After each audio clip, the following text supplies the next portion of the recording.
महोदय, हमारी जो अर्थव्यवस्था है वो 8 वर्षों में दुगनी से ज्यादा बढ़ी है। इसी का एक नतीजा है कि उत्तर प्रदेश एक विकास की ओर नए नए कदम बढ़ाता रहा। महोदय, राष्ट्रीय अर्थव्यवस्था में 2016-17 से कंपैरिजन करके 2024-25 में हम पूरे भारत में 8.6% से बढ़ा करके 9.1% पहुंच गया है। महोदय, एक सबसे बड़ी बात है प्रति व्यक्ति आय। प्रति व्यक्ति आय जो है, आजादी के समय जो उत्तर प्रदेश की प्रति व्यक्ति आय देश के औसत के बराबर थी, लेकिन ये लगातार गिरते हुए 14-15 में राष्ट्रीय औसत का केवल 50.2% रह गए। मैं इन आंकड़ों के साथ इसलिए आपके सामने अपनी बात रख रहा हूं कि उत्तर प्रदेश कैसे बदल रहा है।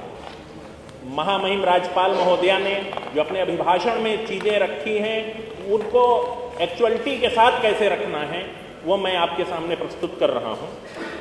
वर्ष 2024 में गिरावट के रूप को परिवर्तित करते हुए, ऐतिहासिक बदलाव लाते हुए प्रति व्यक्ति अनुपात बढ़कर के 53.5% हो गया है। महामहिम के अभिभाषण में कुछ बिंदु और लिखे। प्रदेश की प्रति व्यक्ति आय जो 2016-17 में 54,564 रुपए थी, जो 2024-25 में बढ़ करके 1,09,844 मतलब दोगुने के बराबर हो गई है। यह परिवर्तन आया है उत्तर प्रदेश में। मैं थोड़ा सा यहां एक बात और रखूंगा। उत्तर प्रदेश का स्वयं कर राजस्व मतलब स्टेट ओन टैक्स रेवेन्यू जो है वो 2016-17 में 0.86 लाख करोड़ था।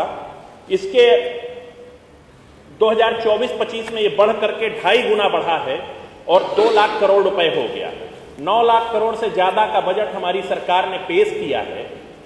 सब हमारे सभी सदस्य उस पर बोल रहे हैं। मैं तो यह भी कहूंगा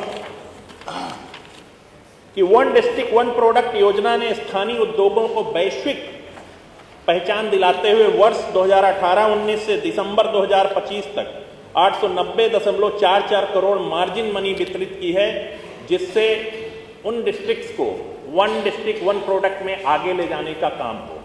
महामहिम राज्यपाल महोदया ने अपने अभिभाषण में यह भी कहा है कि उत्तर प्रदेश माननीय मुख्यमंत्री जी के नेतृत्व में तेजी से आगे बढ़ रहा है।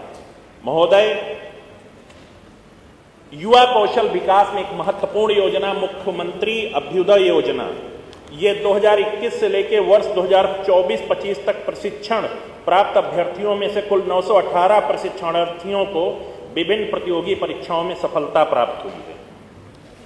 मान्यवर, उत्तर प्रदेश बदल रहा है। बदलने के लिए बहुत सारे आंकड़े हैं। मैं एक छोटा सा आंकड़ा आपके सामने रखता हूं। पहले उत्तर प्रदेश में हवाई अड्डों के लिए बहुत सीमित संख्या थी, पर जेवर अंतर्राष्ट्रीय हवाई अड्डे को लगा करके अब उत्तर प्रदेश में 5 अंतर्राष्ट्रीय हवाई अड्डे बनाने जा रहे हैं। महोदय, उत्तर प्रदेश से पूर्वी डेडिकेटेड फ्रेट कॉरिडोर जा रहा है, जिसका फायदा उठा करके दादरी में, कानपुर में और कई अन्य जगहों पर एक हमने डेडिकेटेड एरिया डेवलप किया है, जहां से सामानों की ढुलाई और उनका आवागमन सुनिश्चित किया जाए। महोदय, उत्तर प्रदेश एक्सप्रेस वे प्रदेश बन रहा है।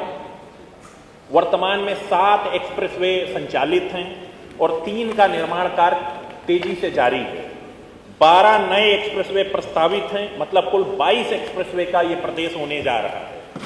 महोदय, वाराणसी में देश का प्रथम अर्बन रोपवे प्रोजेक्ट निर्माणाधीन है, जो शीघ्र पूरा होगा और वाराणसी में रोपवे का एक नई ये परिवहन सुविधा प्रारंभ की जाएगी। महोदय, महामहिम राज्यपाल महोदया ने अपने अभिभाषण में कहा है कि उत्तर प्रदेश समस्या से समाधान की ओर बढ़ रहा है।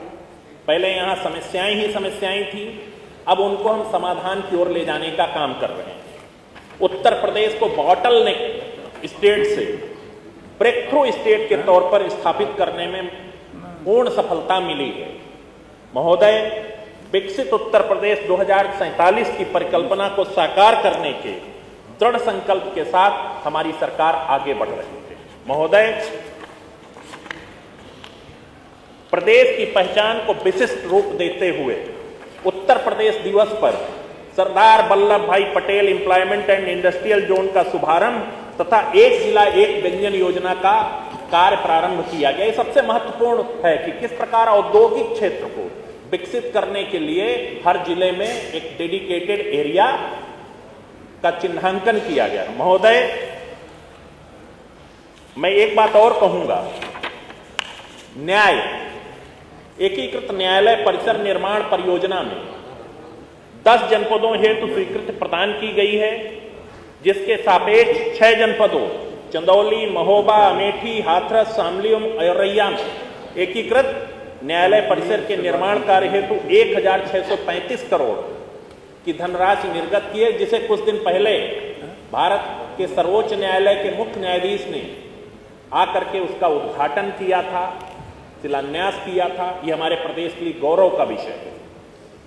मैं एक बात और कहूंगा, प्रधानमंत्री किसान सम्मान निधि के अंतर्गत दिसंबर 2025 तक कुल 21 किस्तों में 3 करोड़ 12 लाख कृषकों को प्रधानमंत्री किसान सम्मान निधि प्रदान करने का कार्य किया गया था। महोदय, महामहिम राज्यपाल महोदय के इस अभिभाषण में कुछ विषय और हैं, जैसे सरकार द्वारा वर्ष 2017 से अब तक गन्ना किसानों को 3,04,321 करोड़ से अधिक का रिकॉर्ड गन्ना मूल्य का भुगतान किया गया है। यह भुगतान इसके पूर्व के 22 वर्षों के सम्मिलित गन्ना मूल्य भुगतान 2,13,519 करोड़ से भी लगभग 90,000 करोड़ अधिक है।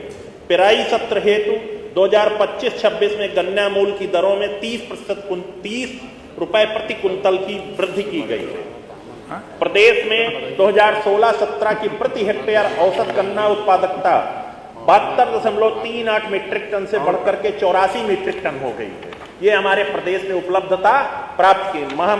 माननीय अधिष्ठाता महोदय, मैं सरकार ने जिन क्षेत्रों में प्रगति की उनके कुछ आंकड़े आपके सामने में रखना चाहूंगा।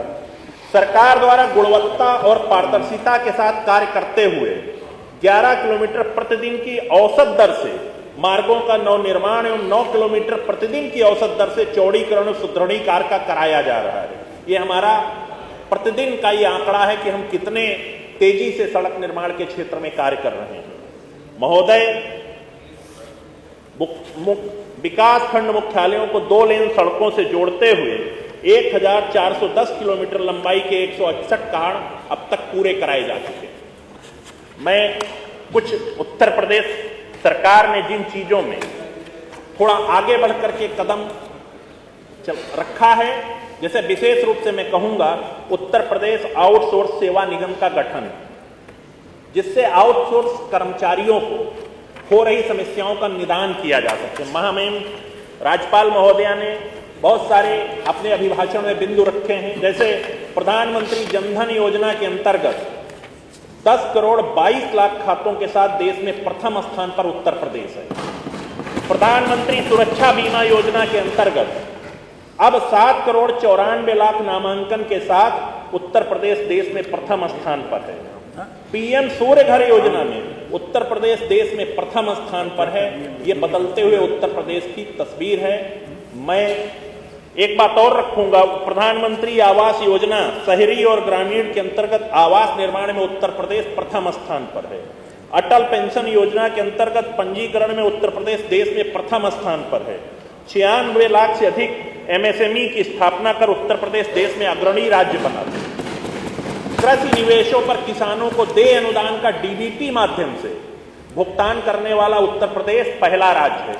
अधिष्ठाता महोदय, मेरा समय पूरा होने वाला है, थोड़ा सा मुझे 1 मिनट की बात और रखने दें। उत्तर प्रदेश बदल रहा है। निश्चित तौर पे चाहे इंडस्ट्री का क्षेत्र हो, चाहे युवाओं को कौशल विकास का क्षेत्र हो, या किसानों को गन्ना मूल्य का भुगतान हो, या एक्सप्रेस वे हैं, ये सारी चीजों को अगर आप ध्यान से देखेंगे, जो हमारे विपक्ष के साथी देख नहीं पाते हैं या देखते हुए जानबूझ करके उसको इग्नोर करने का काम करते हैं, तो मैं तो सिर्फ इतना कहूंगा, मुझे बोल लेने दें, छोटे मन से कोई बड़ा नहीं होता और टूटे मन से कोई खड़ा नहीं होता। इनको बड़ा करना पड़ेगा और खड़े होने के लिए टूटे मन को और मजबूत करना पड़ेगा। मैं धन्यवाद देते हुए आपको, और आपने मुझे बोल